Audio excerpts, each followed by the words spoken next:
ஏசாயா 41 அதிகாரம் 12 வசனம் பாருங்க.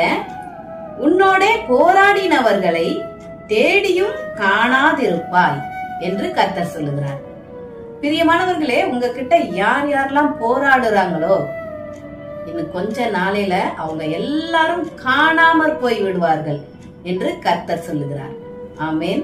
பிரியமானவர்களே, உங்ககிட்ட வியாதி போராடலாம், பிசாசு போராடலாம், மனிதர்கள் போராடலாம், யார் வேணாலும் இப்பொழுது போராடி கொண்டு இருக்கலாம். ஆனால் இனிமேல் அவர்கள் போராட மாட்டார்கள். அவர்களை நீங்க தேடி பார்க்கும்போது காணாமற் போய் விடுவார்கள் என்று கர்த்தர் சொல்லுகிறார். விசுவாசிக்கிறீங்களா? ஆமேன். கர்த்தர் நிச்சயமாக உங்களுக்கு சமாதானத்தை கொடுப்பார். God bless you.